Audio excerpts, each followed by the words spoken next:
नमस्कार. आपण EPC 7 drama and art in education या पेपरचा अभ्यास करत आहोत. युनिट नंबर 2 आपण सुरुवात केलेली application of drama and art in education. यामध्ये आपण 2.3 ला 3चा अभ्यास आपण करत आहोत. Developing aesthetic sensibility through drama and art. तर चला पाहूया. नाटक आणि कलेच्या माध्यमातून सौंदर्यात्मक संवेदनशीलतेचा विकास. आता नाटकातून आणि कलेच्या माध्यमातून सौंदर्यात्मक संवेदनशीलतेचा विकास कसा होतो किंवा कसा करावा याची माहिती पाहण्या अगोदर आपल्याला सौंदर्यशास्त्राचा अर्थ किंवा सौंदर्य काय याविषयीची आयडिया किंवा याचा अर्थ अगोदर समजून घेणं महत्त्वाचं आहे. तर चला पाहूया त्याचा अर्थ अगोदर. आता सौंदर्यशास्त्राचा जर आपण विचार केला तर 1800 शतकात सुमारे 1798 मध्ये या शब्दाचा उल्लेख आपल्याला दिसून येतो. आता ग्रीकमध्ये जो शब्द आहेत बघा, स्पेलिंग थोड्या कठीण आहेत उच्चारायला सुद्धा. एस्थेटिकोज आणि एस्थॅनेस्टाई हे जे काही शब्द आहेत या शब्दांपासून जर्मन एस्थेटिओक किंवा फ्रेंच एस्थेटिक या शब्दांची उत्पत्ती झालेली आपल्याला दिसून येते. आता या शब्दांचा जो काही अर्थ आहे तो म्हणजेच बाय द सेन्सेस और बाय द माइंड असा आहे. म्हणजे सेन्सेस द्वारा किंवा मनाद्वारा याचा असा अर्थ या शब्दांना या ठिकाणी दिलेला आहे. त्याच्यानंतर काही काळानंतर आपल्याला कांटने सुद्धा या शब्दाचा उचित असा अर्थ आपल्याला दिलेला दिसून येतो. कांट यांच्या मते the science which treats of the conditions of senses perception. बघा खूप सुंदर असं दिलेलं आहे. It is a science which treats of the conditions of senses perception. जे आपण सेन्सेसद्वारा जे काही परसेप्शन प्राप्त करतो त्यालाच आपण एक विज्ञान असं म्हणावं किंवा ट्रीट ॲज द कंडिशन्स, त्याला एक कंडिशन असं संबोधावं असं कांटने आपल्याला या ठिकाणी अर्थ दिलेला आहे. The science which treats of the conditions of census perception. त्याच्यानंतर अलेक्झांडर बामगार्टनने सुद्धा क्रिटिसिझम ऑफ टेस्ट असा या अर्थाने जर्मनमध्ये त्याचा वापर केलेला आपल्याला दिसून येतो. म्हणजे जर्मनमध्ये क्रिटिसिझम ऑफ टेस्ट असं त्याचा वापर आपल्याला झालेला दिसून येतं. त्याच्यानंतर वॉल्टर पंटरने 19व्या शतकाच्या उत्तरार्धात आर्ट म्हणून त्याचे वर्णन केलेले सुद्धा आपल्याला दिसून येतं. म्हणजे अगदी 18व्या शतकापासून तर 19व्या शतकापर्यंत आपल्याला कांटने, अलेक्झांडर बामगार्टनने, वॉल्टरने असे वेगवेगळ्या अर्थाने वापरलेले दिसून येतं. परंतु 19व्या शतकामध्ये आता खऱ्या अर्थाने त्याला कलेशी जोडलेलं आपल्याला दिसून येतं किंवा वर्णन केलेले दिसून येतं. मग एस्थेटिक नेमकं काय आहे तर aesthetic refers to an appreciation and feeling of wonder for things pertaining to beauty. म्हणजे बघा खूप सुंदर असा अर्थ या ठिकाणी दिलेला आहे की एस्थेटिक कोणाला म्हणावं, सौंदर्यशास्त्र कोणाला म्हणावं, की ते कोणाला रेफर करतं.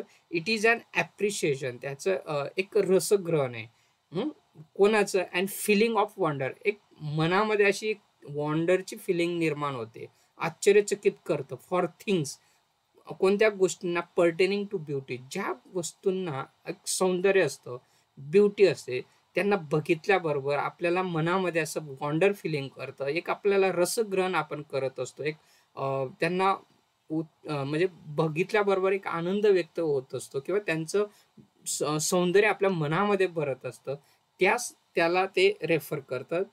असं एस्थेटिकचा अर्थ या ठिकाणी आपल्याला सांगितलेला आहे. आता ऑक्सफर्डच्या डिक्शनरीमध्ये सुद्धा एस्थेटिकचा अर्थ दिलेला आहे की a set of principles underlying the work of A particular artist of or artistic movement असा अर्थ या ठिकाणी दिलेला आहे. A set of principles underlying the work म्हणजे एखादं कार्य कलाकाराने किंवा एखाद्या काही कार्य केलेलं असेल आर्टिस्टने, त्याचे आर्टिस्टिक जे काही मुवमेंट्स आहेत त्यांनी तयार केलेल्या त्या वर्कमध्ये त्याने जे काही मुवमेंट्स केलेले आहेत त्यांचे मध्ये काही तत्वे असतात, त्या तत्वांना अंडरलाईन करणं, त्यांना आयडेंटिफाईड करणं असा अर्थ या ठिकाणी एस्थेटिकचा दिलेला आहे ऑक्सफर्ड डिक्शनरीमध्ये.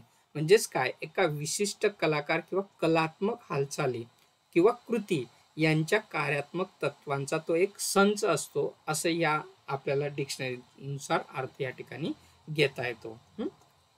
आता शैक्षणिक दृष्ट्या या कन्सेप्टचा अर्थ थोडा वेगळा आहे. शैक्षणिक दृष्ट्या सौंदर्यशास्त्र हे तत्वज्ञानाची एक शाखा आहे. म्हणजे एक it is one of the branch of philosophy. म्हणजेच काय, ज्यात सुंदरता व कलात्मक रसग्रहणाचा अभ्यास केला जातो. आणि या शाखेमध्ये म्हणजे शैक्षणिक दृष्ट्या एस्थेटिक किंवा सौंदर्यशास्त्रामध्ये ज्या गोष्टी सौंदर्यात्मक असतील किंवा त्यांच्यामध्ये कला दडलेल्या असतील, त्या सुंदरता आणि कलात्मक या दोघं गोष्टींच्या रसग्रहणांचा अभ्यास ज्या ठिकाणी केला जातो त्याला सौंदर्यशास्त्र असं म्हणतात, असा अर्थ या ठिकाणी दिलेला आहे. त्याच्यानंतर सौंदर्यशास्त्र म्हणजे संबंध आश्चर्यकारक सुंदर गोष्टींचे रसास्वाद व ग्रहण होय. हे अजून एक सुंदर असा अर्थ या ठिकाणी दिलेला आहे की ज्या ज्या गोष्टी चांगल्या असतील, ब्युटिफुल असतील, त्या सगळ्या गोष्टींचं आनंद आस्वाद घेणं, ग्रहण करणं, त्याला सौंदर्यशास्त्र या ठिकाणी म्हटलेलं आहे. यात कलावस्तूंचे गुणग्रहण करणे म्हणजे काय, आपण जे काही एखाद्याने काही वस्तू तयार केली असेल त्याचं ॲप्रिशिएशन करणे, गुणग्रहण करणे, कधी कधी कम्युनिकेशन करणे, संप्रेषण करणं, कधी कधी क्रिटिसिझम करणं, क्रिटिसाइज करणं. जसं आपण एखादा चित्रपट पाहिल्याबरोबर त्याच्यावर क्रिटिसिझम करतो, समीक्षा करतो, ती पण एक कला आहे, ब्युटी आहे. मूल्यांकन करणं, व्हॅल्युएशन करणं, आकार आणि आशय करणं, फॉर्म अँड कंटेंट संदर्भात सारख्या गोष्टींच्या बाबतीत चर्चा करणं, या सगळ्या गोष्टी या ग्रहणामध्ये, रसस्वादामध्ये आलेल्या असतात. म्हणून या सगळ्या गोष्टींचं ज्या वेळेस आपण आनंद, रसस्वाद ग्रहण करत असतो त्याला सौंदर्यशास्त्र असं म्हणावं, असं या ठिकाणी या व्याख्यानमध्ये किंवा या ठिकाणी अर्थ आपल्याला सौंदर्यशास्त्राचा सांगितलेला आहे. तर मग आता प्रश्न आपला मुळात हा आहे, आपल्याला अभ्यास करायचा आहे नाटक आणि कलेच्या माध्यमातून सौंदर्यात्मक संवेदनशीलतेचा विकास कसा होतो. आता सौंदर्यशास्त्रात कशाचा अभ्यास होतो याही गोष्टीचा आपल्याला उलगडा झाला पाहिजे. एक आता आपण सौंदर्यशास्त्र कोणाला म्हटलं ते बघितलं. एक रसस्वाद घेणं, ग्रहण करणं, एखाद्या कलेचं, हे आपण शॉर्टमध्ये अर्थ त्याचा घेतला. आता नेमका सौंदर्यशास्त्रात कशाचा अभ्यास होतो, कोणकोणत्या बाबीचा अभ्यास केला जातो ते आता आपण विचार करूया. आता पहिला अभ्यास आपण करत असतो जे काही कलावंत असतील, रसिकांच्या मनातील भाव, भावना व प्रतिक्रियांचा अभ्यास या ठिकाणी केला जातो. म्हणजे जे काही आर्टिस्ट असतील, कलावंत असतील, रसिक असतील, त्यांच्या मनातील जे जे काही वेगवेगळे भाव असतील, भावना असतात किंवा प्रतिक्रिया असतात, त्यांचा अभ्यास या सौंदर्यशास्त्रामध्ये केला जातो. एक झालं. दुसरा आपण अभ्यास करत असतो जे काही सौंदर्यानुभूतीचा पद्धतशीर आणि तौलनिक अभ्यास या ठिकाणी केला जातो.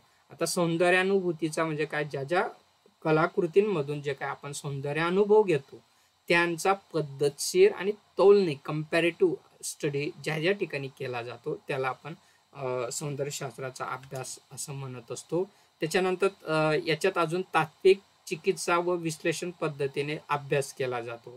काही प्रिन्सिपल्स असतील, तात्विक बाबी असतील, चिकित्सक क्रिटिसिझम असतील, अशा वेगवेगळ्या अंगाने विश्लेषण पद्धतीने सुद्धा या सौंदर्यशास्त्रात अभ्यास केला जात असतो. त्याच्यानंतर कला व साहित्याचा सौंदर्यविषयक अभ्यास सुद्धा या ठिकाणी केला जात असतो. अशा वेगवेगळ्या अंगांनी सौंदर्यशास्त्रामध्ये अभ्यास हा केला जातो. आता या दोन गोष्टी क्लिअर झाल्या, कोणत्या गोष्टींचा अभ्यास केला जातो आणि त्याला काय म्हणतात, सौंदर्यशास्त्राला काय म्हणतात. आता हे लक्षात घेतल्यानंतर आपल्याला विद्यार्थ्यांमध्ये नाटक आणि कलेच्या माध्यमातून त्यांच्यामध्ये सौंदर्यात्मक संवेदनशीलतेचा विकास आपल्याला करावायचा आहे. तर मग नाटक आणि कलेतून ह्या सौंदर्यात्मक संवेदनशीलतेचा विकास कसा करावा, संवेदनशीलता कशी विकसित करावी, हा आता आपल्या समोर प्रश्न आहे. तेच आपला टॉपिक आहे, how to develop aesthetic sensibility through art and drama. तर चला पाहूया कसे आपल्याला विकसित करता येईल. तर नंबर 1, आता आपल्याला एक गोष्ट लक्षात घ्यायला, सौंदर्यशास्त्र कोणाला म्हणतात आणि त्याच्यात कशाचा अभ्यास केला जातो, याच्यावरनं आपल्याला आता त्या गोष्टी कशा विकसित केल्या जातील ते लक्षात घ्यायचं आहे. आता शालेय अभ्यासक्रमामध्ये आपल्याला विविध विषयांचे अध्यापन करावं लागतं. त्यामध्ये आपल्याला चित्रकला असतो, हस्तकला असतो, कार्यानुभव असतो. आता चित्रकला, हस्तकला आणि कार्यानुभव याच्यामध्ये आपण विद्यार्थ्यांमध्ये जे काही सुप्त गुण असतील चित्र काढण्याचं काही वस्तू निर्मितीचं किंवा कार्यानुभवामध्ये एखादी वस्तू बनवायचं, कागदापासून काही कृती तयार करणं असेल, म्हणजे ही एक कला आपण त्यांच्यामध्ये विकसित करत असतो. यातून या विषयातून सुद्धा विद्यार्थ्यांमध्ये एक संवेदनशीलता, सौंदर्यात्मक संवेदनशीलता आपल्याला विकसित नक्कीच करता येते. कारण यामधून सुद्धा चित्रकलेतनं भावभावनांचं प्रकटीकरण करता येतं.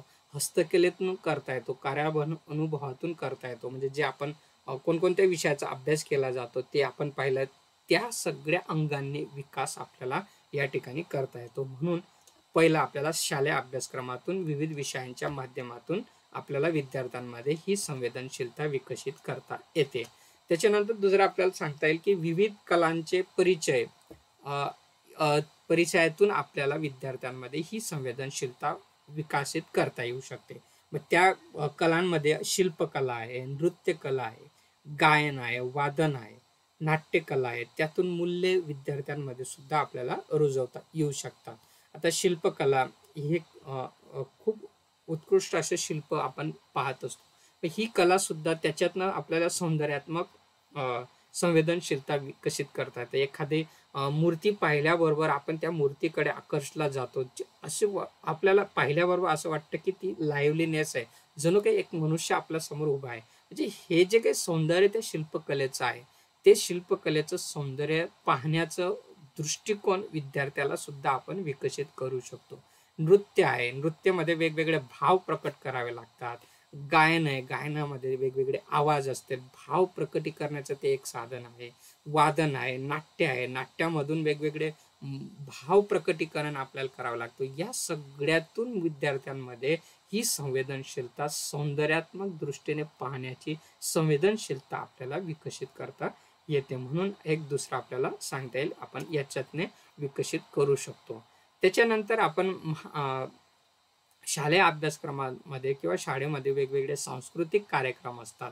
त्या कार्यक्रमातून सुद्धा आपल्याला वेगवेगळ्या गोष्टींचा विकास आपल्याला विद्यार्थ्यांमध्ये करता येतो. जसे शाळेत विविध उपक्रम असतात व कार्यक्रम असतात, ती राबवावी लागतात. त्यातून विद्यार्थी काय अनुकरण शिकत असतो, त्या कार्यक्रमांचं तो निरीक्षण करत असतो. ते कार्यक्रम सादर करण्यासाठी त्याला सराव करावा लागतो, आकलन करावं लागतं, त्याची अभिव्यक्ती त्याला करावी लागते. त्यातून त्याची एकाग्रता विकसित होत असते, त्याच्यामध्ये भावनिक प्रगल्भा येत असते. एकात्मता, सामूहिक वर्तन म्हणजे एकात्मता कशी साधावी ते त्याला साधून आणावं लागत असतं. आणि वेगवेगळे कार्यक्रम ज्यावेळेस करतो ते समूहामध्ये चाललेले असतात, त्यामधून त्याला सामूहिक वर्तन कसे करावे, ह्या अनेक अशा गोष्टींचा विकास आपल्याला या सांस्कृतिक कार्यक्रमातून साधता येतात. त्यातून सुद्धा विद्यार्थ्यांमध्ये ही सौंदर्यात्मक संवेदनशीलता, या सगळ्या गोष्टींकडे पाहण्याचा दृष्टिकोन आपल्याला विकसित करता येतो. म्हणून हे एक कारण आपल्याला याद्वारे सुद्धा आपल्याला ही संवेदनशीलता विकसित करता येते. त्याच्यानंतर कलेतून विद्यार्थ्यांमध्ये रसिकता, सौंदर्यदृष्टी, संशोधन वृत्ती, रसग्रहण क्षमता निर्माण करावी लागते. आता वेगवेगळ्या कलेंचं ज्या वेळेस आपण विद्यार्थ्यांना माहिती देतो, त्यांना ज्ञान देतो, किंवा कुठं त्यांना आपण व्हिजिटला गेला असेल तर ते कलेचं प्रदर्शन आपण जर त्यांना दाखवलं असेल तर त्यामध्ये विद्यार्थ्यांमध्ये रसिकता आपल्याला विकसित करता आली पाहिजे. सौंदर्य दृष्टी म्हणजे एखाद्या गोष्टीचं कोणत्या कोणत्या गोष्टींचं निरीक्षण आपण केलं पाहिजे ते त्याला आपल्याला विकसित करता येतं. संशोधन वृत्ती, की एखादी मूर्ती, शिल्पकला असेल, चित्र पाहत असताना त्या चित्रामध्ये आपल्याला कशाचा शोध घ्यायचा, किंवा एखादी वास्तुकला पाहत असताना त्या काळामध्ये कोणत्या दृष्टीने ती वास्तुकला निर्मित झालेली आहे, त्या प्रकारची संशोधन वृत्ती त्याला विकसित आपल्याला करून घेता येते. रसग्रहण, वेगवेगळ्या कलांचं आपण प्रदर्शन पाहिल्यानंतर त्याला रसग्रहण करता आलं पाहिजे. अशा वेगवेगळ्या क्षमता निर्माण करण्याचं काम ही कलातून आपल्याला करता येतो. आणि या कलेतूनच खऱ्या अर्थाने सौंदर्यात्मक संवेदनशीलता विकसित करण्यासाठी आपल्याला मदत होत असते. म्हणून यातून आपण ती संवेदनशीलता विकसित करू शकतो. त्याच्यानंतर कलाकार बनविणे हा जरी आपला हेतू नसला तर त्याच्यात ज्ञान, निरीक्षण शक्ती, स्मरण, कल्पनाशक्ती, सृजनशीलता, नवनिर्माण शक्ती, सौंदर्य दृष्टी, कलात्मक व सौंदर्य अभिरुची निर्माण करणं हा मात्र आपला हेतू असतो. म्हणजे सांगायचं तात्पर्य आपल्याला विद्यार्थ्यांमध्ये कलाकार निर्माण करायचे नाहीत, परंतु विद्यार्थ्यांमध्ये नवीन ज्ञान कसं घ्यावं, निरीक्षण कसं करावं, शक्ती, स्मरण, कल्पनाशक्ती, सृजनशीलता, निर्मिती असेल, सौंदर्य दृष्टी असेल, वेगवेगळ्या गोष्टींचं निरीक्षण करत असताना कलात्मक व सौंदर्याची अभिरुची असेल, अशा वेगवेगळ्या गोष्टींचे रुजवणं आपल्याला विद्यार्थ्यांमध्ये करावे लागत असतं आणि यातूनच खऱ्या अर्थाने त्याची सौंदर्यात्मक संवेदनशीलता ही विकसित आपल्याला करता येत असते. त्याच्यानंतर आपल्याला कला वस्तूंचे गुणग्रहण आपल्याला विद्यार्थ्यांना करावं लागतं. जसे आपण व्याख्यानमध्ये पाहत असताना हे सगळे शब्द पाहिले. कला वस्तूंचे गुणग्रहण म्हणजे ॲप्रिशिएशन एखाद्याला करता आलं पाहिजे. समजा आपल्या मित्राने जर एखादी चांगली कृती जर केली असेल तर तिचं ॲप्रिशिएशन आपल्याला करता आलं पाहिजे. त्यातली गुणग्राहकता आपल्यामध्ये आली पाहिजे. त्याला संप्रेषण करता आलं पाहिजे. संप्रेषण करणं म्हणजे एखादी कलाकृती पाहिल्यानंतर त्या कला निर्मितीमध्ये त्या आर्टिस्टचे काय विचार होते ते आपल्याला संप्रेषण करता आले पाहिजे. त्याच्यावरती समीक्षा आपल्याला क्रिटिसिझम सुद्धा करता आलं पाहिजे. त्या कलाकृतीचं मूल्यांकन आपल्याला करता आलं पाहिजे. त्याचा आकार आणि आशय जे काही कंटेंट आणि फॉर्म असेल तो सुद्धा आपल्याला समजला पाहिजे. यासारख्या अनेक अनुषंगिक बाबींची चर्चा सुद्धा आपल्याला विद्यार्थ्यांना करून घेता येते आणि त्यातून सुद्धा आपल्याला सौंदर्यात्मक संवेदनशीलता ही विकसित करून घेता येते. त्यानंतर क्षमतेनुसार कला निर्मितीला सुद्धा वाव असावा लागतो. त्यासाठी विद्यार्थी क्षमतेनुसार दृश्य, रूपण, उपयोजित आणि प्रायोगिक अशा 4 कलेच्या क्षेत्रांचा विकास या ठिकाणी करत असतो. म्हणजेच काय, ज्या विद्यार्थ्यांमध्ये ज्या क्षमता असतील त्या क्षमतेनुसार त्यांना संधी उपलब्ध करून देणे. समजा एखाद्या विद्यार्थ्याला चित्रकलेमध्ये जर आवड असेल तर त्याला ती संधी देणे. एखाद्याला नृत्यामध्ये आवड असेल तर त्याला ती संधी उपलब्ध करून देणे. म्हणजे क्षमतेनुसार मग ते दृश्य असेल, रूपण असेल, उपयोजित असेल किंवा प्रायोगिक असेल, अशा 4ही अंगांनी संधी विद्यार्थ्याला जर आपण उपलब्ध करून दिले तर खऱ्या अर्थाने त्याच्यामध्ये कलेच्या क्षेत्राचा विकास हा तो विद्यार्थी करू शकेल आणि त्याच्यातून खऱ्या अर्थाने सौंदर्यात्मक संवेदनशीलता त्याच्यामध्ये विकसित होईल. अशा वेगवेगळ्या अंगांनी आपल्याला विद्यार्थ्यांमध्ये नाटक आणि कलेतून सौंदर्यात्मक संवेदनशीलता विकसित करता येते. हे जे काही प्रेझेंटेशन मी आपल्यासमोर सादर केलेले त्यासाठी ह्या पुस्तकांचा आणि वेबसाईटचा संदर्भ मी या ठिकाणी घेतलेला आहे. आपण सुद्धा या पुस्तक किंवा या वेबसाईटला भेट देऊन अधिक माहिती या ठिकाणी घेऊ शकतात.